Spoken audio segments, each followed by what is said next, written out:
Sarawak long ago, there was a beautiful girl called Kumang.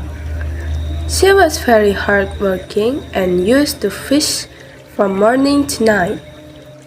One day, although it was nearly time to go home, she had still caught no fish. She tried once more. When she pulled up her net, she found there was a tiny snake in it. It looked so helpless. Then she decided to take it home with her. She placed it in a jar in the kitchen. Every day she gave it something to eat. As the weeks passed, the tiny snake grew into a large snake. Finally, it changed into a dragon. As it was no longer possible to keep it in the jar, Kumang allowed to live in the house. Why do you eat so much? Asked Kumang.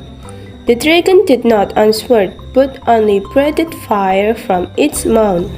I've sold everything to buy food for you.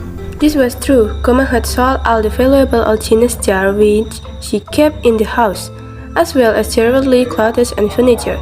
She had nothing left to sell. She wondered how she would be able to buy the dragon any more food. Suddenly, the dragon spoke. Kumang shut up. She had never heard the dragon speak before. How big is your head? She thought it was a strange question. It's only the size of a small life.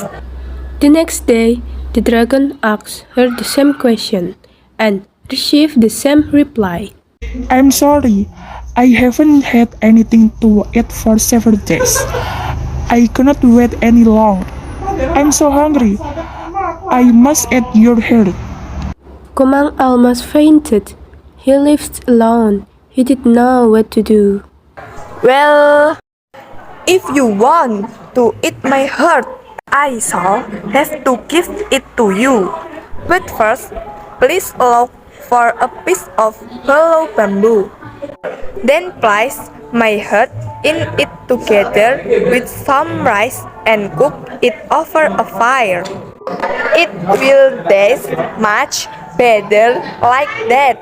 As soon the dragon had left the house, Kumang said to her dog, When the dragon returned, tell him I have gone out for a walk and won't be back for an hour or so. She ran into the night-boring rubber estate owned by her friend Daniel. She quickly climbed the tallest tree she could find.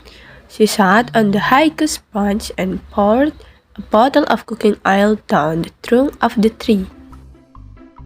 Not long afterward, the dragon returned home with the bamboo. He had been running and was out of breath. He was angry when he heard what Kumang's dog said.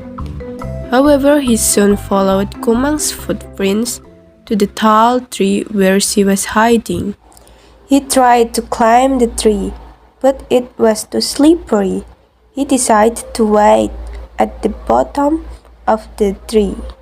He thought, She can stay up there forever. Just about that time, Daniel's friend Juara visited the estate. He heard a small voice calling out to him from the top of a tree. Please tell Daniel to set fire to the estate. The trees are old and dry. Next year, he can plant some young trees. Then he heard another sound, much deeper and very fierce. Don't do anything of the sort.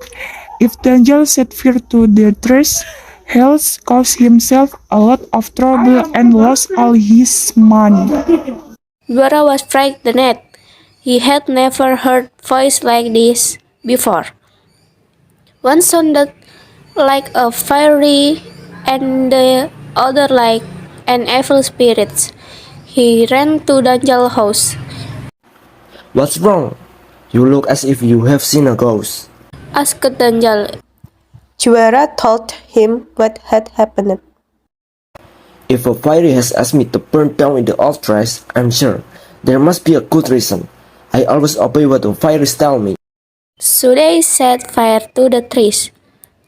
When they walked round the estate the next day, there were only burned and blackened tree trunks to be seen.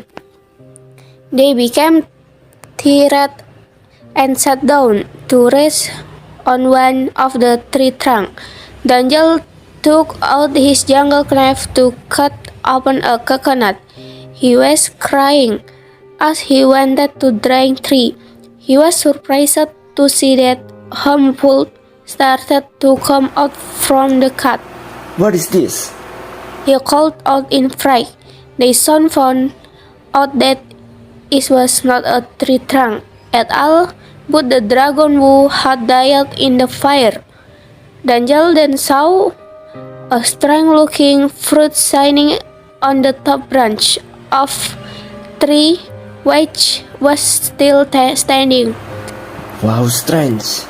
A single fruit. I wonder why it was burned in the fire. Juara tried to climb the tree. It was difficult as the tree trunk was covered in oil and very slippery. At last they got the fruit and took it home. I've never seen a fruit like this before. It is so soft and red. Said Danjal. He placed it on his bed while Juara and he had dinner. While they were eating their dinner, they heard someone singing a sweet song in the bedroom. They crept in. There was a strange golden light coming from the fruit and the bed. Close your eyes and count to 20. They did as they were told.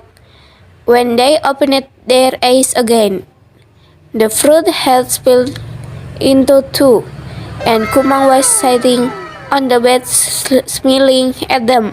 Don't be afraid. She said. Let me tell you what happened. After she had finished, Danjal said to her, You are really very lucky. It must have been a terrible nightmare for you. Anyway, now the witch dragon is dead and won't cause you any more trouble. But I don't think you should live alone again. Why don't you become my wife and leave her with me? After a while, Kumang agreed to marry Danjal And they lived together happily ever after. Let me tell you what happened. She can stay up there forever. What's wrong? Finally, it changed into a dragon. and evil spirits.